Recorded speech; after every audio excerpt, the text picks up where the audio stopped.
Hello, everyone, and welcome back to episode 2 of season 2. Woohoo, this is so exciting. And today we're going to be talking about legal murder along with a very special guest, Mantrana, who is from a blog called A High Schooler's Opinion. So before we get started, make sure you subscribe, like, comment, and share this video. Also follow us on Instagram. It's going to be in the description down below. Jasmine couldn't make it to this episode today due to some personal reasons, but we're so excited to have Mantrana to represent the High Schoolers Opinions blog. So why don't you tell us a little bit about yourself and your blog? Oh, and there is a trigger warning. There is a trigger warning for legal murders in this episode. Hi, my name is Mantrana and I'm a sophomore from India. A high schooler's opinion is all about celebrating the art of opinions. It's all about unconventional opinions. And if you do go to our blog, you'll see we're currently doing something called Project 999, which is writing an article every single day. And legal murder happened to be one of those things which just came at the spur of the moment. So why don't you tell us a little bit about legal murders? Because I don't know much about that topic. We're definitely new to that, so Yeah. maybe you can introduce that. So legal murder, as you said, is definitely new. It's something our team has been researching over for the past 4 months. It's an oxymoron because murder in all forms is illegal. What legal murder essentially means is that there are forms of murder which exist in society, and there are laws which exist which don't work, or there are no laws about it at all. For example, the FGM laws, they're quite vague, and most cases of FGM just don't get talked about. FGM itself is one of those topics which is kind of complicated. There's another form of legal murder, like period poverty. We don't talk about it that much at all. And period poverty is the 5th largest reason for which women are killed every single day. Oh, that sounds interesting. Sorry, could you explain what FGM is?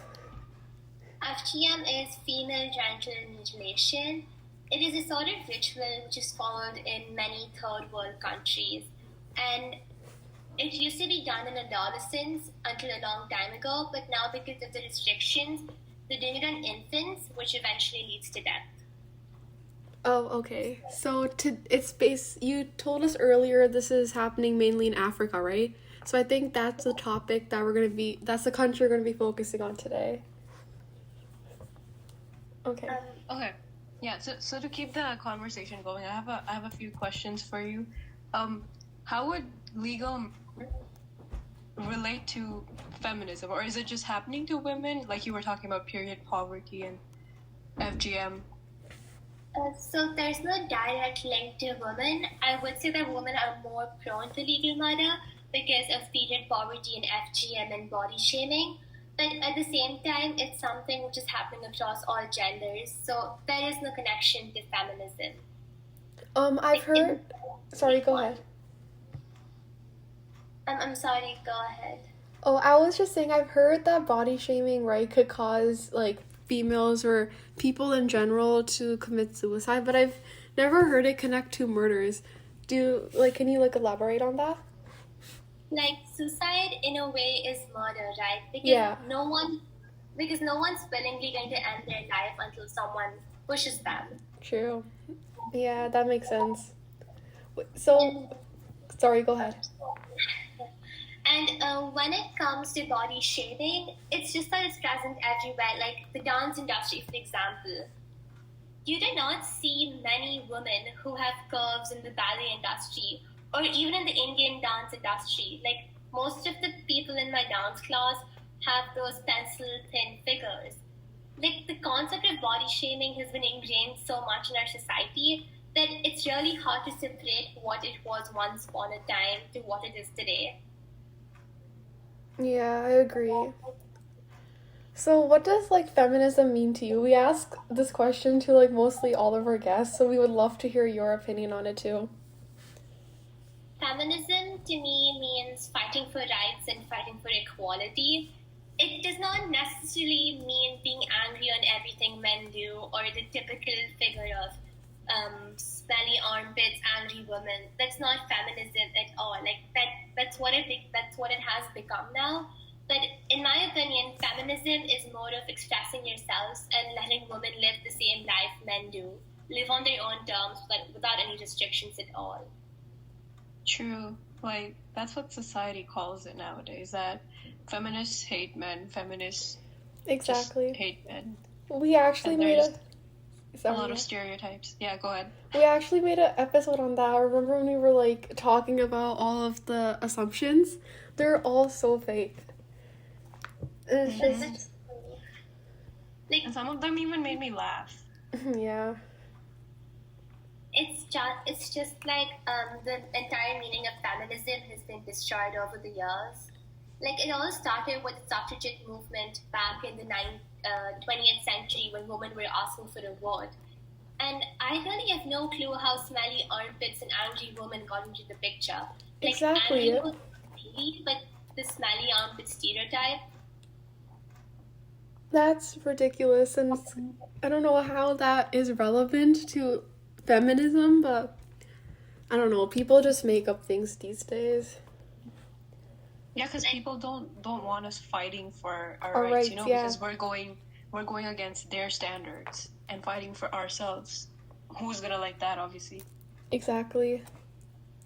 Like, traditionalist society, for example, like even professors, they've said that traditionalist society is not willing to change at all. For example, one of the professors I've been listening to over the past few days, his name is Michael Sanders, and he said when he attended Oxford Academy, this was the time when you had separate women and men colleges.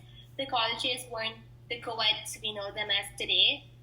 Women weren't allowed to have overnight male guests in their campus. And come 1970, when I think the feminist movement was at its peak, women did start protesting. So the law that women can't have overnight male guests was just there to be there. And people did start protesting against it. So the traditionalists in those colleges, the reasons they gave were that if men did stay in the campus, they would increase the college expenditure, which makes absolutely no sense. Yeah. I feel like women proved, even back in history, like after World War I, that or during World War I actually, that they can do as much as men can. Because when they were, when They the could men... do more if they were allowed to, But go they, fight. Yeah, they proved themselves that they could, and like when the men had to go and fight, right? They took over all the jobs. They did everything that the men were doing, but more, right? And I don't know why people just always forget about that, right? Even nowadays. They do a lot. Like, it's almost like we're living in the 21st century and the time is like the old regime till date. Yeah. We still have to fight for everything they did. Like, the situation is better, but like, is it really better? Exactly. And I feel like the only way we can solve this is trying to change people's mentality and educate them, right? Because we can't force anybody to literally be like, oh, you have to support females, you have to give them like equal rights, right? Right. It would be more of change of mindset than even education. Because frankly, I have kids in my grade who claim they're feminists and they're really not. Exactly. Like, I'm sorry, go ahead. I was saying exactly, same here. Like, we had an entire sexism scandal a few days ago in which there was this random account that kept on sending people hate for the way they look. Really? And really, yeah. And this is 21st century and we did study all this. So, while education, and like not literal education, like not the book education, but like real education, like going out there and experiencing it. Mhm. Yeah. It's like people who claim themselves feminists, but you're not really a feminist until you like raise your voice to support feminist rights. You know, Yeah. it's like being complicit in racism. I was just gonna say that. We were given a lesson, right? Same. On yeah. equity. That being complicit in racism is basically saying that, oh, I'm not racist, but I won't share anything. I won't educate myself and my family, and I won't correct people when they say something racist, I just mind my own business. But I'm not racist, okay? Exactly. Just so you It's know. like It's like saying that. it's being racist and not racist, right? You have to Right. make sure you understand the difference. It's kind of hypocritical. Like, honestly, I feel like with the amount of media we're exposed to nowadays, our generation, especially, like, everyone tends to flow with the wave, right? They follow the trends. So, in some way, like, feminism, being a feminist, has become a trend for a lot of people. Like, they don't do it because they're feminists. They do it because if I don't claim I'm a feminist, Hashtag people not all thing. That was a trend, so maybe they post for a few days and then they're just gone. Some of Yeah. them don't even post. It's Some of the just a celebrities, trend. I don't. I think everything these days just becomes a trend and people get bored of it and they just stop it. And it shouldn't be like that, right? Because a lot of the things that people talk about are real issues and they're important to talk about. exactly. And I think that's why when it comes to a topic like feminism, racism, or even homophobia for that matter, more than checking what people do when these events are there in the news, we should actually go back and check what they've done in the past. Yeah. Okay, I was reading your blog, just scanning through it, and I see something about acid sales. And I recently watched this Bollywood movie, and I know I've been following that. Which one? I think her name is Lakshmi Agarwal. I think her name is. Her story is very popular. That she got someone like threw acid on her face and everything, and she's like fighting for other women. Oh, that who one. are also victims of acid attacks. So how does that? I was just scanning through the blog. So how do you want to talk about that? The acid sale and everything. Does that relate to legal murder? In a way, it does, because the reason I started off with acid sale is because it deals with Lakshmi Agarwal's struggles. So she fought for acid attack to be criminalized, but she also fought for acid sale. She's like, if there was no acid sale, there would be no acid attacks. So in India, acid is not supposed to be sold freely unless you procure an identity card. But that doesn't work, because even if I go to my neighborhood shop and tell them, like, do you have sulfuric acid? Like, I'm pretty sure they will produce it and they won't ask for an ID card.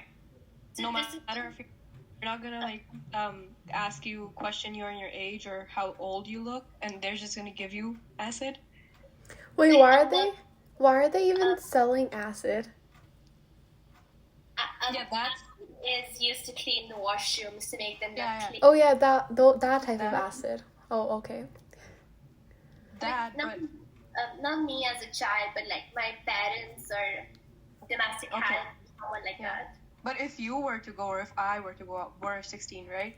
Would they still? You're I'm 16. not sure how that works in India, but I haven't been there in a while. Would they give acid to me too if I just asked my neighborhood store and just go? They wouldn't question me. So, I'm not sure what's going to happen post-pandemic, but pre-pandemic, if you go to a store where there's a lot of rush, they definitely will not ask you. If the shopkeeper knows you, he won't ask you. But if the shopkeeper's feeling nosy, he might ask you.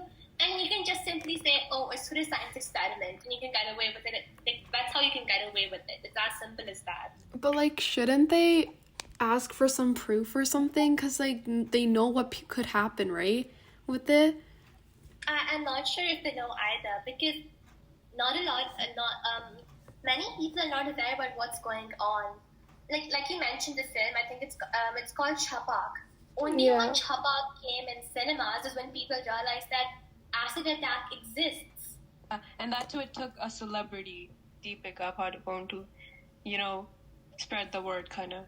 And it's not even like a trend, like it was just when Chapak released, kind of became a trend to fight for the victims of acid attacks. But now I see no one talking about it. Yeah. I was really confused about legal murder before, but now I'm kind of understanding it with an example. Yeah, I actually heard about this acid attack in the news a few years ago or something, but I didn't know, but nobody was really talking about it, right? And I think it just shows how much media can, like, bring so much attention to a topic. And that's what's important for them to talk about this stuff. And not just Media for a plays trend. a huge role.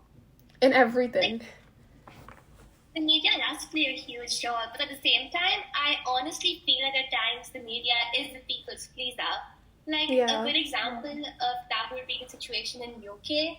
If you see it, Kate Middleton and Meghan Markle, the way they were covered by the same media was completely different. And it was almost the same events. Like, you would see Kate Middleton being praised, but at the same time, Meghan Markle, she was hated upon a lot. Yeah, she was. So, She like, still sorry, go ahead. She still is. Like, I don't understand why Megxit was such a big deal. If someone's fighting for mental health, they should be appreciated. They should. I feel like mental health is such an important topic to talk about, especially during COVID. Mm-hmm. And we don't really see people talking about it until now. Yeah. So I think since it's on the rise, just keep it above, because a lot of people are struggling. Why would you even, like, be mad or, like, give hate to someone who's talking about mental health? Because I don't understand.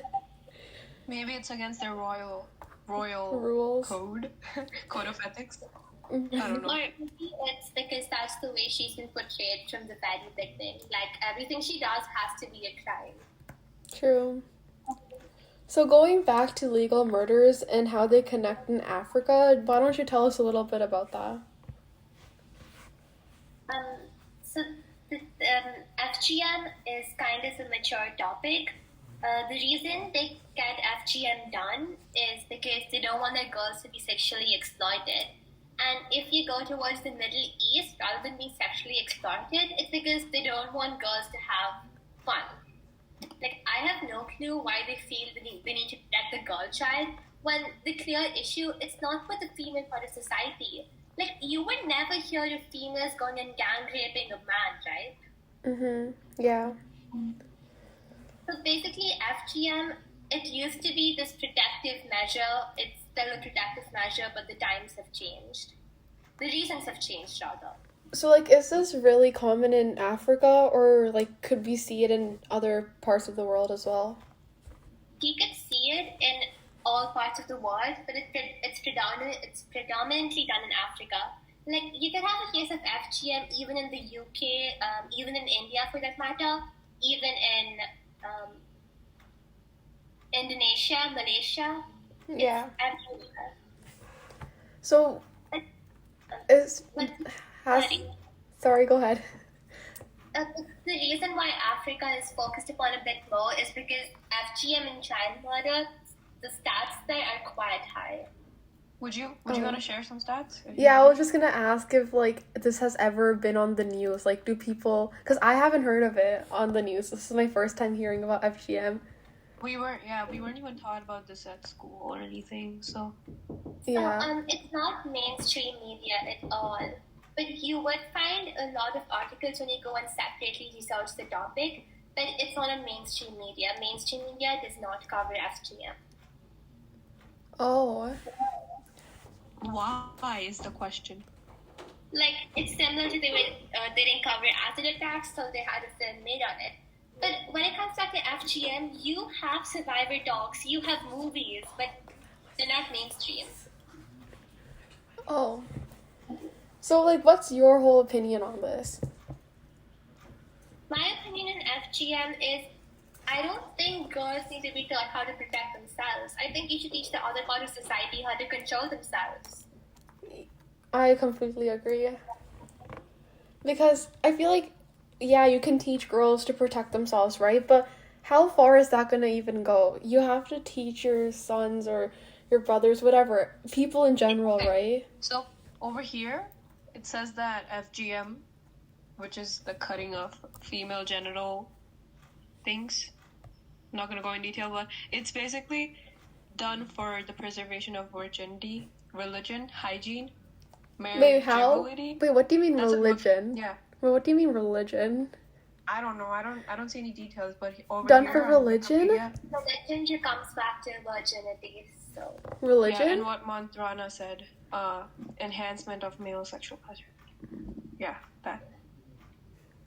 So in the end, it does come up to the society.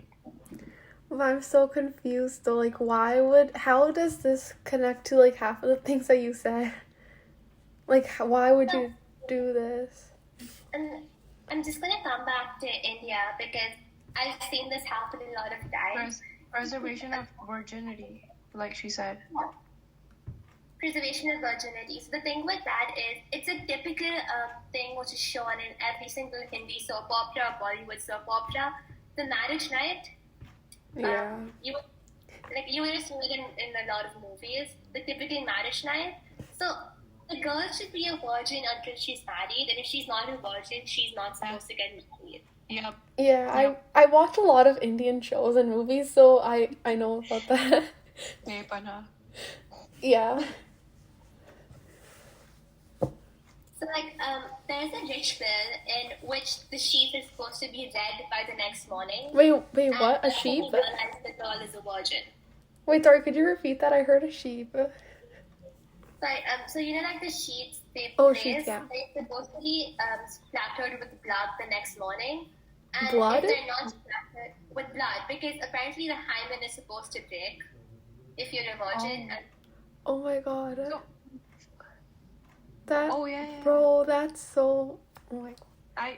Until now I wasn't understanding FGM, but then Same. I understood that it's basically the same as what you explained. That getting rid of all the genital reproductive things in a female's body. It's not chemical. It's more like kind of not putting it in use. So this is legal? It's illegal, but like the laws, the way they are framed, You can, Maybe there's nothing said about that, and that's why people are assuming that it's legal. They do assume it's legal. They assume it's tradition, and they're like, you shouldn't have a problem with tradition. And when people did start getting arrested, they started doing it on babies who were barely born, and it just goes undetected because you can't really do it at that time, right? You can't like kind of differentiate between someone who's had it done, like two infants, like they're almost identical. Yeah. So wait, I just want to clarify. So if FGM happens, does that mean, I don't know how to phrase this, but let's say if FGM happens, does that mean that a woman loses her ability to get pregnant? No, she loses. It's like a temporary loss. She loses her ability till she's married. Whoa. And does this happen? Wait, does this happen everywhere? Like even in Canada?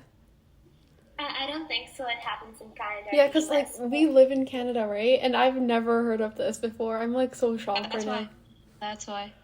It doesn't happen that much in a city in countries like USA or Canada or even UK. But if you come from let's say a third world Africa, country, that's where it happens. It gets done in childhood. So yeah, maybe wait, so because we're urbanized. Yeah. Exactly. Does this happen wait, I don't know how to phrase this. Does the girl have a choice in this, or is she forced and pressured to? She doesn't even know what's happening. There are multiple stories of survivor stories now that someone dragged them into a dark place and they gave them some herbs so that they fall, so that they're unconscious. Probably a local version of anesthesia, and someone gets a razor blade, and that's what happens. It's over, and it stays for life. It just sounds painful. Anyways, so is there? Because I see when I search up FGM, I see tons and tons of articles, but I don't know if there is currently a non-profit organization or something happening to stop it or raise awareness about it. Do you know anything about it? Maybe in Africa or India? There's one place in Nigeria. It's called Girl in Danger, and they're a non-profit who actually requires funds as of now. I just searched it up, and I think Egypt has one. Like, there's Okay, so- activism for, Okay. like, penalties and punishment for people who force FGM. So there are organizations, but they need funds.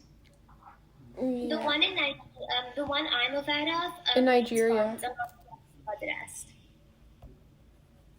I think Okay, you're. so- I think you're right. It mostly does happen in Africa. It does happen. True. Now, another question for like both of you or all of us, I guess, but for Mantrana. Now we have a non-profit organization, right? And we have now the choice to spread awareness about this. But what about the people? What can the people do? What can the people listening to this podcast do, according to you, to, spread awareness about it, or, I don't know, donate to organizations? What should they do?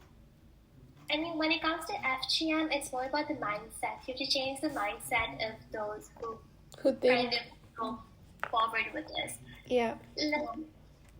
So FGM. So there's this law in which the girl who has gotten FGM done has to go and tell to the police. Wait. Like, Do what? Yeah. So like like when it comes to sexual harassment, you have to go report it. There's Yeah. like a similar thing with FGM. You have to go report it. Oh. But like What would the usually police do? during like sexual harassment cases, the police don't even do anything about it. Then like Maybe that it's was just an example. That was just an Statistic example. Oh. purpose. What would the police do?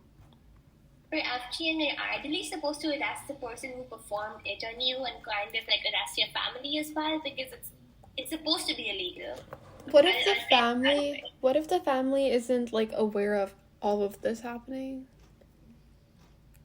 I mean, I'm pretty sure they are aware because they go through all underworld routes and everything. Wait, so the family does this? Sorry, I'm so The confused. family Oh, is does it? it.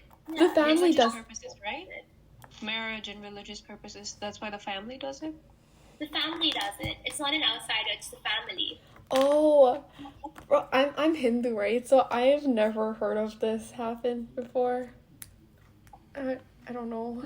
Different beliefs in different countries, right? Like I said, Yeah. I guess we're more urbanized, but still, our thinking in here is just, ancient, I would say, in terms of feminism and That's what so people true. think about it. But when we talk about Africa, India, countries like that, you know what I'm saying, right? Right. Yeah. So is like- sorry, go ahead. It's like FGM. It happens mostly in Africa. Yeah, I was just looking at some Like articles. even like the urbanized Middle East, like even in Dubai and UAE, you will find cases of FGM. Like it'll definitely be lesser, but you will still find cases there. Yeah, I searched I searched for FGM, and I see like majority of the articles are for like Nigeria, Libya, Egypt.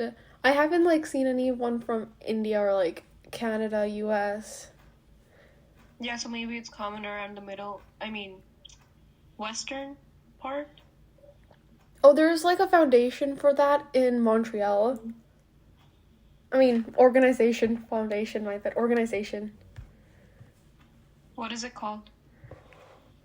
It's all in French. I'm trying to read it, sorry. It's all in French, the website's all in French. Yeah, never mind. We can't do that. French, not my thing. Same, But I still took it. right? Okay, so do you think, what is like your blog? What are you guys doing for this FGM? Like, are you fundraising, spreading awareness? Oh, you're obviously spreading awareness, but like, I guess, wait, maybe she said that they're researching a lot, right? So first point would be that they're like educating themselves a lot. And I had no idea about this topic. same. So, like, I thank literally, you. yeah, thank you so much. I literally did not know about this. I feel like so like bad for like the girls who go through this. Yeah, and at first when like Krixhika told me she was the one talking to you and everything on our account, I was like, legal murder? That Yeah. sounds scary, but I yeah, actually sure. thought that topic was really interesting because I've heard of legal murders before, right? But like I didn't know they go this deep. like this stuff happens. Right. So the thing with legal murder is that it's not known, and that's the biggest problem. Like even for the LGBTQ plus community, when we talk about giving them an amnesty, and we're spreading rights right now, but like if you think like 10 years ago, we would be in like a similar situation. So that's what basically legal murder is about. It's like those tiny things which a lot of people aren't aware of, but they still need urgent attention. And like honestly, I didn't know about FGM till like let's say 6 months ago. So. But I'm just a little curious, how much time does it take, since it's not like a known and such a big topic, right? Since people don't really talk about it and you're researching about it. So is it like taking like a lot of time to gather the information? More than gathering the information, like you need to talk a lot with people who've experienced this and people like organizations. So like getting in contact with them is really difficult. So you've actually talked to people girls who've experienced FGM? No. I talked to the organization I mentioned earlier, and the head there, she shares the stories, and when you even read those stories, it's like tears in your eyes because they don't even use like a needle and string. They used to use acacia thorns for sewing girls up. Like it was that bad. That's painful. Yeah, when you were telling us about it, I was literally like feeling so bad because nobody deserves that much pain, and for what, like a marriage? Not gonna lie, when she was talking about the sewing thing, I shut my legs up. Bro. Together, I'm like so scared. I feel and I don't know, I feel like kind of like lucky that I've like never, I don't know, like we live in Canada, right? And this type of things I hope don't happen here. But exactly. What about like what about the girls that live in like Africa? Like I feel so the same thing. I feel so scared for them. In Palestine and everything. Like I am so lucky that I have a shelter and it's not getting bombed, and I am so lucky that I'm getting to walk out on the streets without people shooting me or people raping me. Yeah. I'm like I don't know. Like we honestly have a lot to be grateful for. Yeah. Does this still like happen? Like is it like does this still happen during COVID and everything? So the thing about COVID is that because most of us were in lockdowns, information is not coming out. Like there's this, I wouldn't call it censorship exactly, but there's this block on a lot of information. Like it's really hard to get information.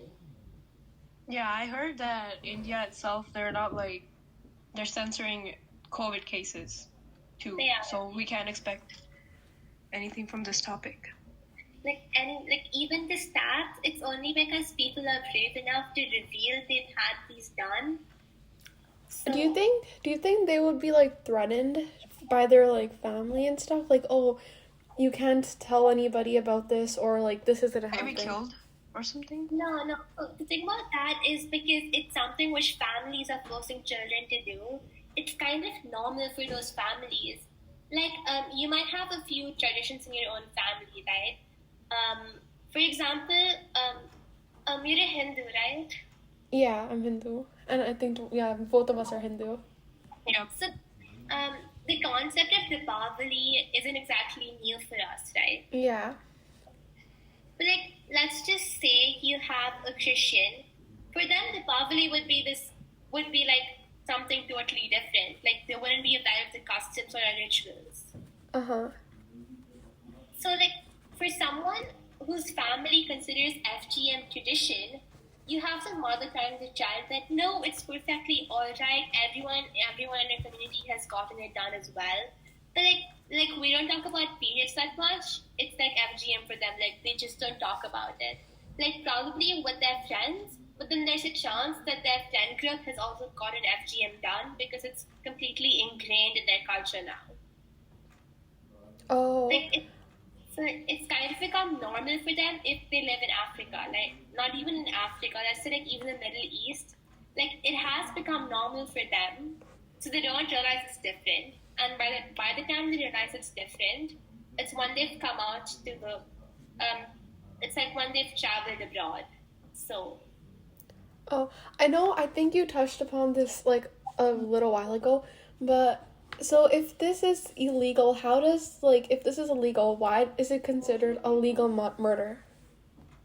Because, like, the law, right, it's literally like you have to report if someone is getting FGM done. And the procedure kind of fails. Like, how do you expect a toddler who's barely 2 or 3 years old to walk up to the police station and say, I've got FGM done? And they don't even realize that it's different. They don't even realize that it's illegal. They're 20, 21, 18, 19, like that age. Yeah. I guess the mentality that it's my child, I can do whatever I want, mind your own business, right? Yeah. Right. But like, you honestly can't expect like a toddler to go walk up to a police officer and say that this is what's happened to me.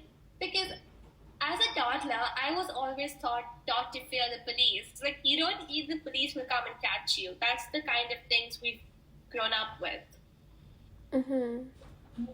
So like, there's the fear of the police, and then there's families normalizing it. Like, it's perfectly all right. As your mother, I've gotten it done as well.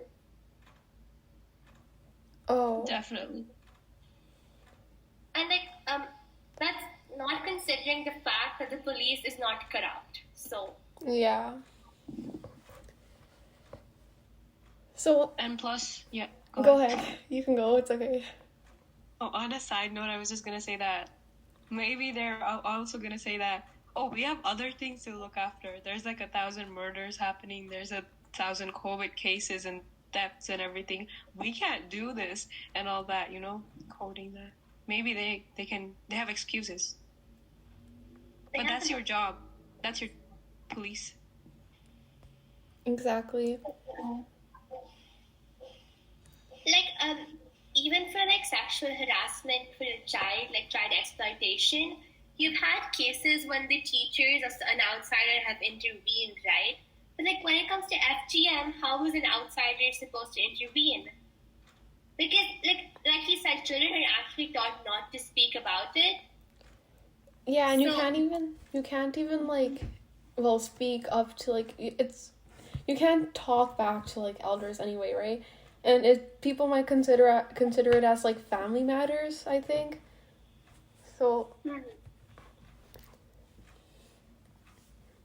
Like, I just don't understand the mentality behind a lifetime worth of pain for someone just because she's a female. Like, it's patriarchy all over again, right? Yeah. I never thought that a topic like legal murders can connect to feminism so, like, in such a way. So thank you so much for sharing this information with us. I didn't know about it at all. I definitely got to learn a lot from this conversation. So yeah, thank you for joining us. Thank you for giving me this platform. Anytime. Do you have anything else you would like to share? Last words? Yeah, before we end off. And not Charlie, I think we've kind of spoken about it. Yeah. Yep. So if there's like any organization like we can support, like please give us a link to it. We're gonna put it into our link tree, right? Link tree, yeah.